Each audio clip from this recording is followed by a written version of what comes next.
네,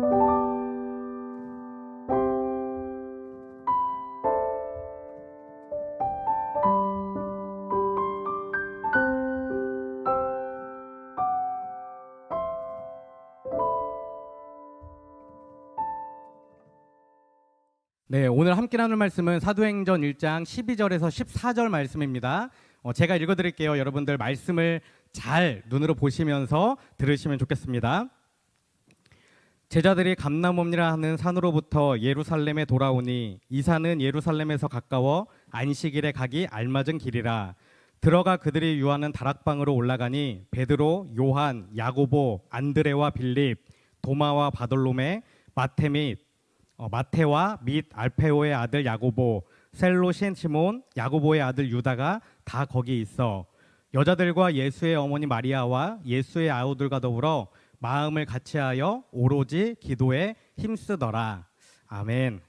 오늘 말씀을 나누기 전에 지난주일 우리가 계속 사도행전 나누고 있기 때문에 말씀을 잠깐 정리하도록 하겠습니다. 지난 주일은 낮은 곳으로 라는 제목으로 부활하신 예수님이 승천하시는 모습을 통해 제자들에게 가르쳐 주었던 것이 무엇이었는지 세 가지로 함께 나누었습니다. 첫 번째는 순수한 마음과 더불어 현실을 똑바로 직시하고 정신을 차리고 무엇을 해야 하는가를 정확하게 분별하며 살아가야 한다라는 것이었습니다. 왜 이렇게 얘기했었죠? 이유는 한 가지였죠. 뭐냐면 순수한 마음만 가지고는 부활의 증인으로 살아갈 수 없기 때문입니다. 그리고 이어지는 두 번째에서는 이렇게 우리에게 말씀해 주셨습니다.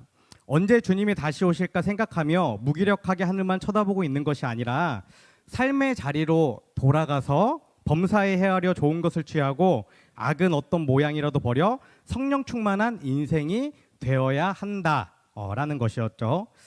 예수님은 하늘로 올라가신 그 모습 그대로 재림 때에 다시 이곳에 오시겠다라고 분명히 약속하셨습니다. 이제 제자들은 그리고 말씀을 함께 나누고 있는 저와 여러분은 우리가 살아가고 있는 삶의 자리로 돌아가서 악한 것은 구별해서 멀리하고 선한 것을 가까이 취함으로 부활의 증인된 사람들로 살아가야 한다라는 것이었습니다. 그리고 마지막 세 번째는 가장 낮은 곳으로 내려갔을 때 가장 높아지셨던 예수님처럼 가장 낮은 곳으로 내려가 증인된 삶을 살아가야 한다라고 말씀을 나누었습니다. 여러분, 예수님이 받으셨던 그 십자가의 고난과 죽음은 어떤 것이었죠? 세상 가운데 가장 낮은 자리였지만 하나님은 예수님의 그런 순종과 결단의 모습을 통해 가장 높은 곳으로 예수님을 올려주셨습니다. 가장 낮은 곳으로 내려갔을 때 가장 높은 곳으로 올려주셨던 우리 예수님처럼 저와 여러분도 우리 안에 있는 죽음의 자리, 우리가 너무나 싫고 어려운 그런 자리이지만 그 낮은 곳에 내려가 정말 예수님께서 다시 오실 때에 그 마지막 때에 예수님과 함께 가장 높은 곳으로 올려지기를 꿈꾸며 기대하는 저와 여러분이 되시기를 간절히 소망합니다. 오늘은 우리 함께 기도해라는 제목으로 사도행전 1장 12절에서 14절의 말씀을 나누게 됩니다. 제가 12절 말씀 다시 한번 읽어드릴게요. 여러분 잘 들어보세요. 제자들이 감람원이라 하는 산으로부터 예루살렘에 돌아오니 이 산은 예루살렘에서 가까워 안식일에 가기 알맞은 길이라. 아멘. 본문에는 제자들이 감람원이라 하는 산으로부터 예루살렘에 돌아오니라고 기록하고 있습니다. 여기서 감람원이라는 것은 감람산을 의미하는 것이며 예루살렘 동쪽에 기드론이라는 골짜기가 있는데 그 건너편에 있는 산을 의미합니다. 우리가 성경을 통해 알고 있는 겟세마네 동산이나 벳바게나 베다니 등이 이 지금 사진 보이시죠? 이 감람산 비탈길에 위치해 있다라는 것입니다.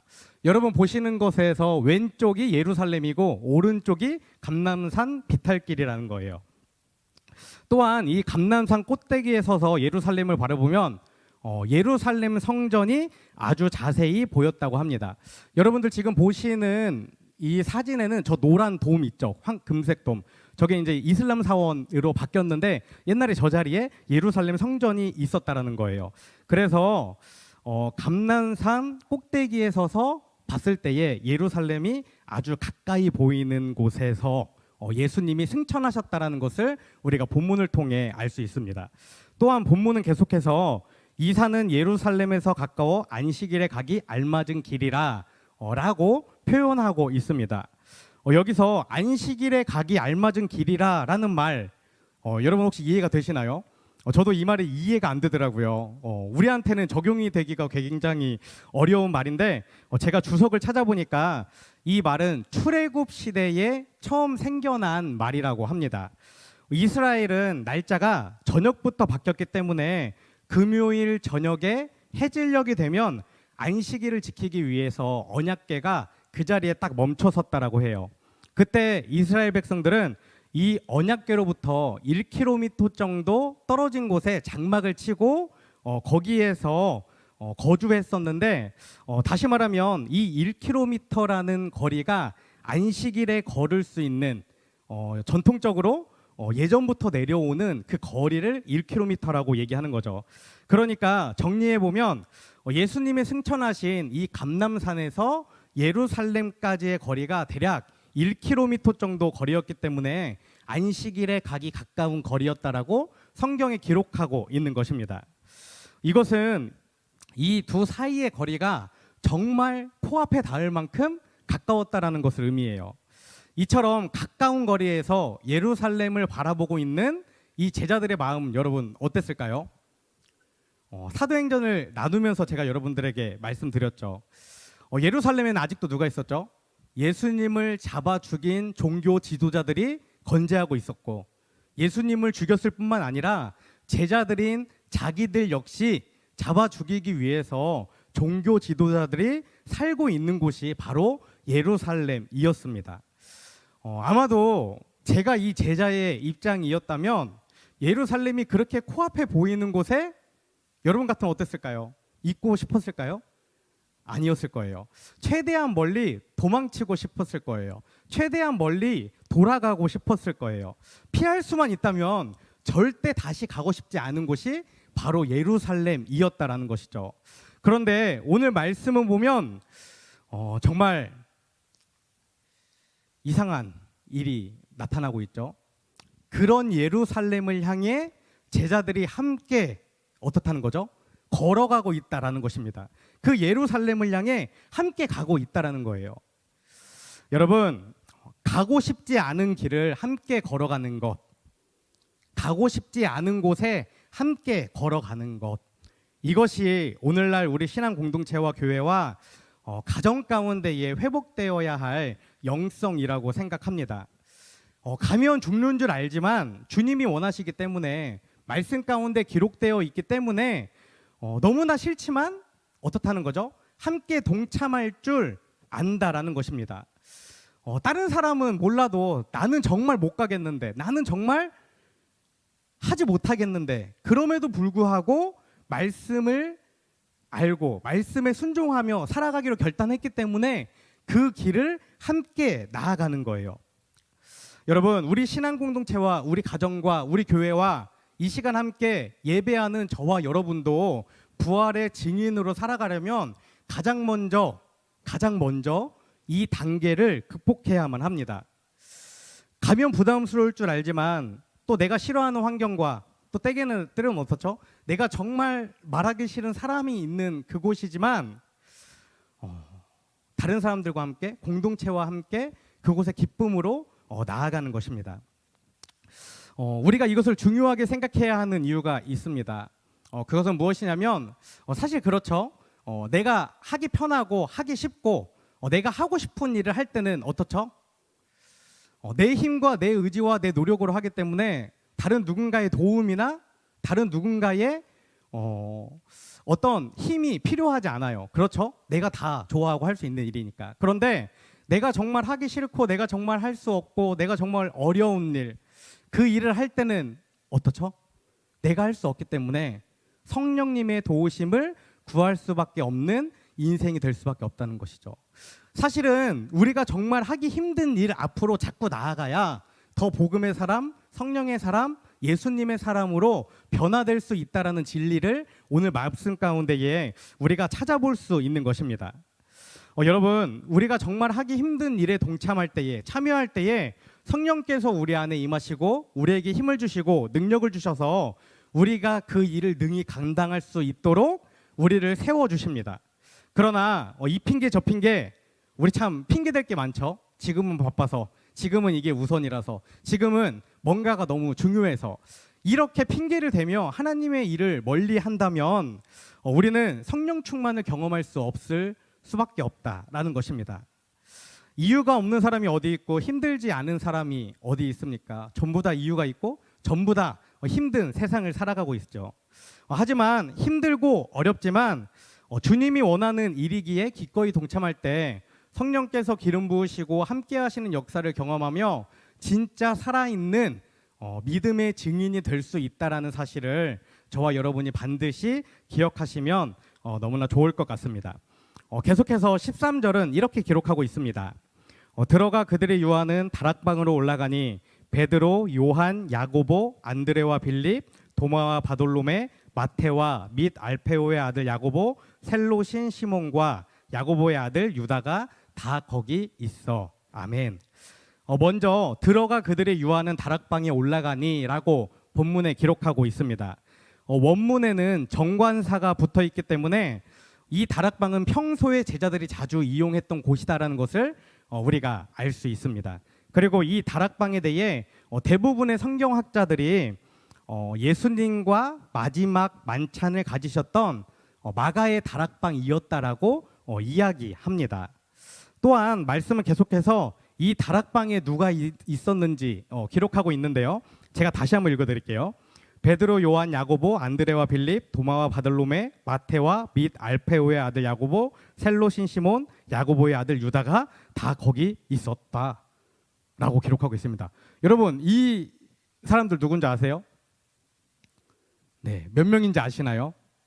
네, 11명이고요. 예수님의 제자들의 이름입니다.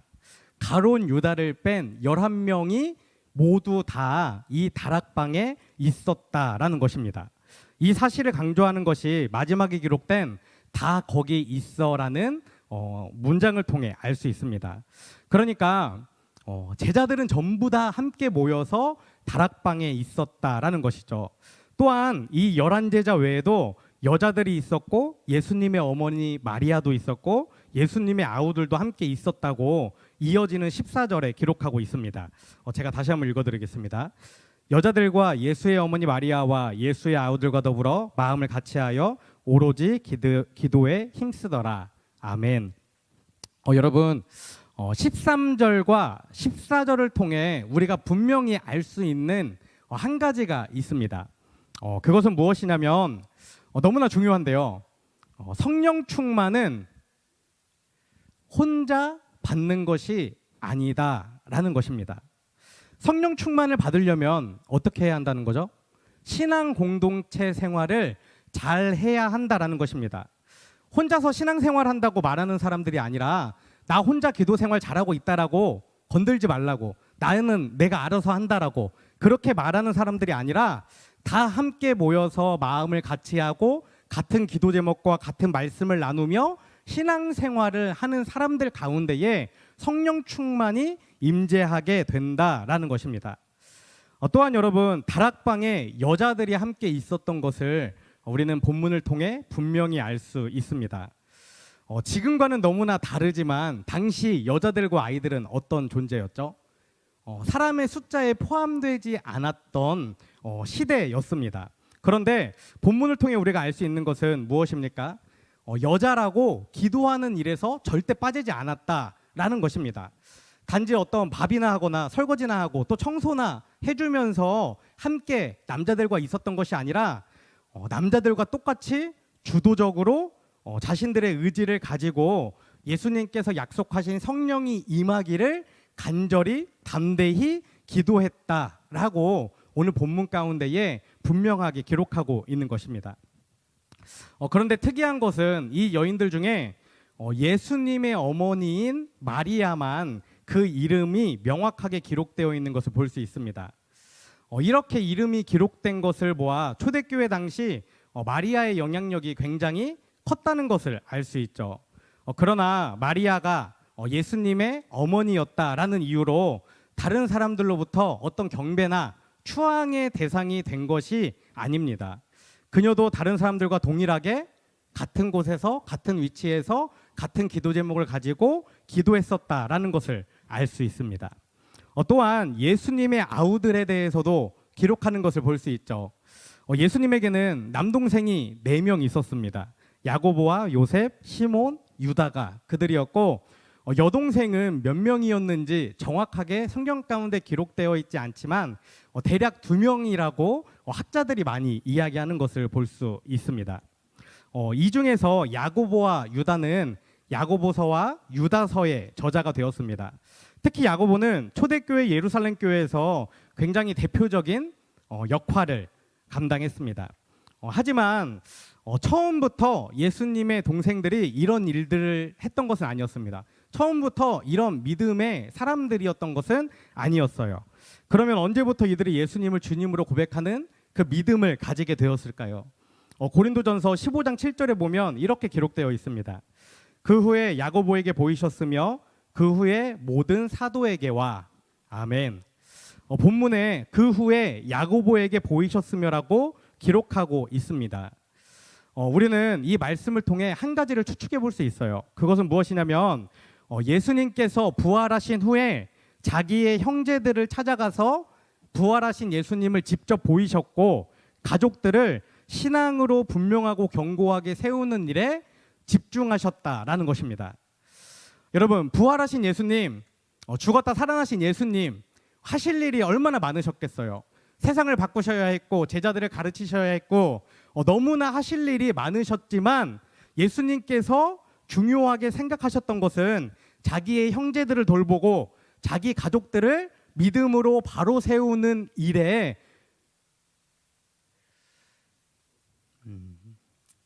열심을 내셨고 매우 중요하게 생각했다라는 것입니다. 그래서 직접 야고보를 찾아가 그를 만났고 야고보와 함께 있던 가족들이 바른 믿음을 가질 수 있도록 하셨던 것이죠.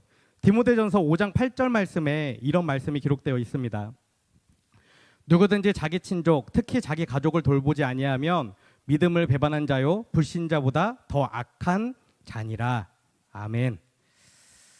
여러분, 오늘날 지금 이 순간에도 우리에게 얼마나 중요한 일이 많이 있습니까? 하지만 우리의 가족들을 믿음으로 바르게 세우는 일에도 우리는 절대로 소홀해서는 안 됩니다. 우리는 절대로 그것을 뒤로 미루거나 등한시해서는 안 됩니다. 왜냐하면 우리는 가정 가운데 보내진 예수님의 제자요 증인들이기 때문이죠. 예수님이 가정에 하셨던 것처럼 우리도 우리 가정의 바른 믿음과 신앙을 전하는 인생이 되시기를 간절히 소망합니다. 또한 14절의 마지막에는 오로지 기도에 힘쓰더라라고 기록하고 있습니다. 여기서 오로지 기도에 힘썼다라는 말은 기도하는 것 외에 다른 일은 하지 않았다라는 의미를 가지고 있습니다. 그리고 더 나아가서 원문의 의미를 찾아보면 이런 거래요. 꾸준히 집착했다. 기도하기 위해, 오로지 기도하기 위해 꾸준히 집착했다라는 것입니다. 그러니까 이들은 오직 기도하는 일에만 전심전력을 했다라는 것이죠. 또한 본문에 마음을 같이 하여라는 표현을 분명히 사용하고 있습니다. 이것은 기도하는 일에 마음을 다 같이 했다라는 것이죠. 기도하자고 하면 다른 것들 모두 다 제쳐놓고 함께 모여서 한 마음으로 열심을 내어 기도했다라는 것입니다. 여러분, 이런 신앙 공동체가, 이런 가정이, 이런 교회가 어떻다는 거죠? 성령 충만 받을 수 있다라고 오늘 본문이 우리 가운데 이야기하는 것입니다. 그런데 우리가 이렇게 생각해 볼 수도 있습니다. 우리가 기도하는데, 나는 기도하는데 기도함에도 불구하고 왜 성령 충만하지 못한가? 우리가 지난 시간 함께 나누었던 것처럼 왜 성령의 열매를 맺지 못하는가? 왜 성령의 사람으로 변화되지 못하는가? 이런 질문들을 스스로에게 던질 수 있습니다. 그런데 우리가 기도하지 않아서 그런 것이 아닙니다. 우리가 기도를 하기는 합니다. 하지만 오늘 본문에 기록된 것처럼 어떻다는 거죠? 기도를 집착해서 하지 않는다는 거예요. 오로지 기도하는 일에 힘쓰지 않고 나에게 여유가 있을 때, 시간이 있을 때, 또는 의무적으로 뭔가 나에게 꼭 필요한 기도 제목들이 있을 때 그때 기도하면서 기도한다라고 이야기한다는 것입니다. 또 끈기 있게 해결될 때까지 기도하는 것이 아니라 기도하면서 세상의 방법들을 찾고 사람들을 의지하고 또 사람을 의지하는 가운데 조금 해결이 되면 기도하는 것을 내려놓고 아예 사람을 의지하면서 살아가기 때문에 기도 응답을 받지 못한다는 것이죠. 기도하는 가운데 성령 충만을 받지 못한다는 것입니다. 여러분, 그런 기도 생활 가운데에서 성령의 역사가 나타나기는 너무나 어렵습니다. 그래서 예수님은 데살로니가전서 5장 16절에서 18절 말씀을 통해 이렇게 우리에게 권면하고 있습니다. 항상 기뻐하라, 쉬지 말고 기도하라, 범사에 감사하라. 이것이 그리스도 예수 안에서 너희를 향하신 하나님의 뜻이니라. 아멘. 여러분, 이것은 하나님이 저와 여러분에게 그리고 초기 교회를 살아가던 신앙 공동체에게 하셨던 말씀이에요. 그런데 저는 이것이 사실 권면보다는 어떤 경고의 또 명령의 말씀이다라는 생각이 들었습니다. 왜냐하면 이런 전제가 붙지 않아요. 내가 너를 행복하게 할 거야. 그러니까 기뻐해야 돼. 내가 너에게 감사한 일을 줄 거야. 그러니까 기도해야 돼. 내가 너에게 어떤 좋은 일들을 줄 거야. 그러니까 기도해야 돼. 그런 것이 아니라 나의 길을 따르거든 십자가를 지고 따르라고 예수님께서 분명히 말씀하신 후에 이런 말씀들을 하셨기 때문에 감사할 일이 없을지라도 감사하라. 기도할 일이 없을지라도 기도하라. 기뻐할 일이 없을지라도 기뻐하라라고 우리에게 명령하고 있는 것입니다. 그렇다면 예수님이 우리에게 그렇게 명령하실 수 있는 이유는 무엇입니까? 이유는 딱 한 가지입니다. 그 이유는 살아계신 하나님이 부활하셔서 승천하시고 하늘에 있는 아버지 집에 우리가 거할 처소를 마련하신 후에 다시 오시겠다 약속하신 그 예수님이, 그리고 지금 우리와 함께 하시며 우리를 가르치시고 인도하시는 성령 하나님이 지금 이 시간 저와 여러분 가운데에 분명히 살아계시고 함께 하시기 때문에 우리는 어떤 상황이나 환경에 흔들리지 않고 정말 기뻐하고 감사하고 기도하는 인생이 될 수 있다는 것입니다. 이미 우리에겐 삼위일체 하나님의 크신 사랑과 은혜가 가득 채워져 있기 때문에 우리는 이 말씀에 기록된 것처럼 항상 기뻐하고 쉬지 않고 기도하고 범사에 감사하는 그 하나님의 말씀에 순종할 수 있다라는 것이죠. 오시팀 등단해 주시고요. 반주해 주시면 좋겠습니다. 사랑하는 여대 청년 여러분, 저와 여러분, 우리도 성령 충만한 제자가 되고 성령 충만한 교회가 되기를 간절히 소망합니다. 우리와 우리 신앙 공동체와 우리 교회와 우리 가정을 통해 정말 세상이 하나님의 살아계심을 알게 되고 또 날마다 구원받는 사람들이 더해지는 역사가 나타나기를 간절히 소망합니다. 그러려면 우리는 어떤 공동체가 되어야 하죠? 우리는 함께 기도하는 성도요, 교회요, 신앙 공동체가 되어야 합니다. 앞에서 이야기했던 것처럼 초기교회는 함께 모여 마음을 같이하여 기도하는 공동체였습니다. 그들이 그렇게 기도할 때에 성령이 임했고 성령 충만으로 가득 차게 되었던 것이죠. 제가 지난 3년 여러분들도 다 느끼실 거예요. 코로나 이후의 시간들을 돌아보면 정말 약해진 게 사실 기도예요.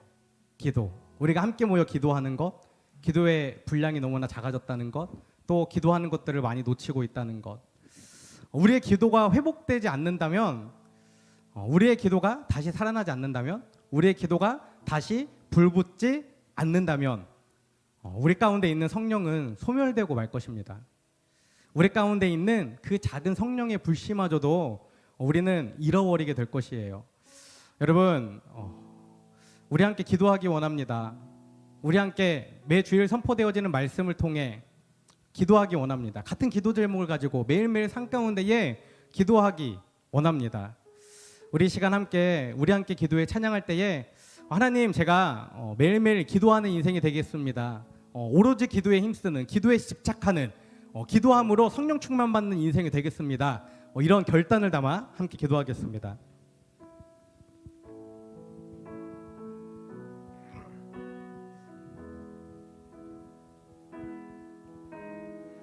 우리 함께 기도해 주 앞에 나와 무릎 꿇고 긍휼 베푸시는 주 하늘을 향해 두 손 들고 하늘 문이 열리고 은혜의 빗줄기 이 땅 가득 내리도록 마침내 주 오셔서 의의 빗줄기 우리 위에 부시도록 한 번 더 찬양하겠습니다. 우리 함께 기도해. 우리 함께 기도해 주 앞에 나와 무릎 꿇고 긍휼 베푸시는 주 하늘을 향해 두 손 들고 하늘 문이 열리고 은혜의 빗줄기 이 땅 가득 내리도록 마침내 주 오셔서 의의 빗줄기 우리 위에 부시도록 하늘 문이 열리고 은혜의 빗줄기 이 땅 가득 내리도록 마침내 주 오셔서 의의 빗줄기 우리 위에 부시도록. 우리 이 시간 함께 기도하기 원합니다. 가고 싶지 않은 길이라도 용기를 내어 함께 걸어가고 함께 기도함으로 성령 충만한 제자로 변화되는 여대디아 청년들이 되게 하소서. 여러분, 제가 오늘 좀 여러 가지를 본문 가운데 나누었습니다. 다시 한번 정리해드리면, 첫 번째는 가고 싶지 않은 길을 함께 걸어가는 영성이 우리 가운데 회복되어야 합니다. 우리가 같이 신앙 공동체 생활할 때도 왠지 조금 부담스럽고 피하고 싶은 사람들이 있을 수 있습니다. 또 학교에서, 직장에서, 가정에서 조금 부담되는 사람들이 있을 수 있어요. 하지만 가고 싶지 않은 그 길, 만나고 싶지 않은 그 사람들에게 나아가서 하나님의 사랑을 전하는 것, 그것이 우리가 처음으로 회복되어야 할 영성이라는 것, 여러분들 기억하시면 좋을 것 같습니다. 그리고 두 번째는 가족의 구원을 위해 여러분들 기도하시면 좋을 것 같아요. 예수님도 굉장히 짧은 그 40일이라는 부활하신 이후의 시간 동안 가족을 중요하게 생각하셨습니다. 가족들이 누구보다 믿음으로 견고히 서기를 원하셨던 것 같아요. 예수님의 제자로 살아가는 우리가 다른 사람들 구원을 위해 힘쓰지만 우리 가족 구원을 위해 힘쓰지 않는다면 그것은 거짓일 것입니다. 그것은 정말 말씀을 모르는 거예요. 다른 그 누구보다 우리의 가족들이 먼저 하나님께로 온전히 돌아오고 온전히 세워질 수 있도록 정말 사랑함으로, 정말 온유함으로, 겸손함으로 가족 구원을 위해 애쓰는 저와 여러분이 되었으면 좋겠습니다. 그리고 마지막으로 우리가 기도가 너무 연약해져 있습니다. 시시때때로 순간순간마다 기도하기 원합니다. 꼭 어떻게 기도의 자리에 가서 시간을 분별해서 드리는 기도가 아니라 눈을 뜨면서부터 눈을 감을 때까지 계속 기도하는 거예요. 하나님, 오늘 하루의 삶을 하나님께 맡겨드립니다. 하나님, 제가 지금 학업 가운데 나아갑니다. 지혜를 주십시오. 하나님, 제가 식사를 합니다. 함께 식사하는 가리 가운데에 교제하게 하시고 복음을 전하게 하여 주시옵소서. 하나님, 제가 오늘 하루를 마무리하였습니다. 오늘 평안한 밤을 주시고 새 힘을 주셔서 내일 하루 더 강건한 그리스도인이 되게 하여 주시옵소서라고, 매일매일 삶 가운데에 시간 우리의 기도가 회복되어질 때에 그 순간들을 통해 우리에게 성령이 충만한 역사가 일어날 줄로 믿습니다. 우리 이 기도 제목 가지고 주여 한번 외치신 후에 함께 기도하겠습니다. 주여, 할렐루야. 살아계신 하나님 감사합니다. 하나님께서 사랑하시는 우리 청년들 이 시간 함께 모여 하나님을 예배하며 찬양하며 나아갑니다. 하나님, 오늘은 말씀을 통해 복음이 무엇인지에 대해 함께 나누었습니다. 가고 싶지 않지만, 만나고 싶지 않지만, 너무나 부담되고 피하고 싶지만 그곳에 찾아가 복음을 전하는 것, 하나님의 사랑을 전하는 것, 그것이 우리에게 가운데 해결되어야 할, 회복되어야 할 영성임을 이 시간 함께 말씀 가운데 나누었으니 주님, 우리 안에 담대함을 주시고 용기를 주셔서 정말 가고 싶지 않은 길이라도 성도들과 함께, 신앙 공동체와 함께 당당히 걸어나가는 귀한 인생들이 될 수 있도록 아버지 함께하여 주시옵소서. 주님, 또한 오늘 예수님의 말씀을 통해 우리 가족 복음화를 위해 애쓰는 우리 청년들 되게 하여 주시옵소서. 우리 가족 가운데에 하나님의 말씀이 심겨지게 하시고 복음으로 날마다 구원받는 사람들이 더해질 수 있도록 아버지 역사하여 주시옵소서. 다른 곳에 신경 쓴다고 가족들을 등한시하는 것이 아니라 우리 가족들이 먼저 복음으로 바로 서며 하나님의 아름다운 나라를 이루어질 수 있도록 아버지 함께하여 주시고, 가족 가운데에 쏟아져 나오는 에너지를 가지고 세상으로 흘려보내는 우리 귀한 청년들 될 수 있도록 아버지 역사하여 주시옵소서. 주님, 또한 우리의 삶 가운데에 기도가 회복되기 원합니다. 특별히 함께 모여 기도하는 우리의 모임들이 회복되기 원합니다. 같은 말씀을 가지고 같은 제목을 가지고 기도할 때에 하나님이 우리에게 성령으로 충만하게 하실 것을 믿음으로 고백하며 나아가오니 주님, 매일매일 삶 가운데에 기도하게 하시고 기도의 끈이 놓치지 않게 하여 주시옵소서. 우리의 기도가 마르지 않는 샘이 되어 이 세상 가운데 흘러나가게 하시고 이 세상의 평화와 안녕을 위해 기도하는 우리 여디디아 청년들 될 수 있도록 아버지 함께하여 주시옵소서. 주님, 간절히 소망하기는 부활하신 예수님을 바라보며 성령 충만한 증인이 되는 우리 여디디아 청년들 되기 원합니다. 주님의 부활의 증인되는 우리 한 사람 한 사람 되기 원하오니 주님, 역사하여 주시옵시고 능력으로 함께하여 주시옵소서. 어느 곳에 있든지 주님을 붙잡는 인생 되게 하여 주시옵소서. 단 어떤 시간이라도 예수님을 부르며 나아가는 귀한 인생 될 수 있도록 아버지 함께하여 주시옵소서. 우리의 호흡이 예수님과 함께하길 원합니다. 우리의 생각이 예수님을 부르기 원합니다. 살아가는 그 시간 동안 늘 예수님으로 가득 채워지기 원하오니 주님 함께하여 주시고 아버지 역사하여 주시옵소서. 오늘의 결단 가운데에 힘을 주시고 능력을 더하여 주시어서 정말 기쁨과 감사함으로 나아가는 우리 여디디아 청년들 될 수 있도록 아버지 함께하여 주시옵소서. 사랑하는 하나님 감사합니다. 하나님께서 너무나 사랑하시는 우리 청년들, 오늘도 함께 모여 한 마음으로 하나님을 예배하며 찬양하며 기도하며 또 말씀을 나누게 하심에 감사를 드립니다. 하나님, 오늘은 말씀을 통해 우리가 어떤 그리스도인이 되어야 하는지 세 가지로 나누어 보았습니다. 먼저는 가고 싶지 않은 길이지만 용기를 내어 하나님의 사랑을 가지고 찾아가 전하는 귀한 인생이 될 수 있도록 아버지 함께하여 주시옵소서. 가고 싶지 않은 곳에 찾아가는 그 귀한 영성이 먼저 우리 안에 회복되어질 수 있도록 아버지 용기를 주시고 담대함을 더하여 주시옵소서.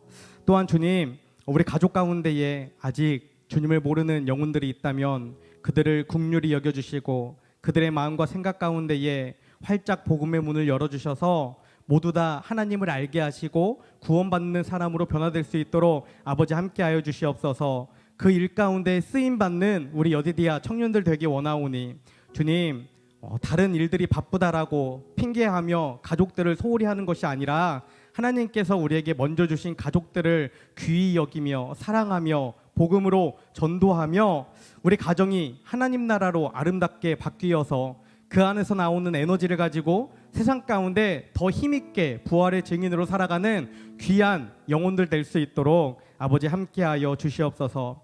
주님, 또한 우리의 삶 가운데에 기도가 회복되기 원합니다.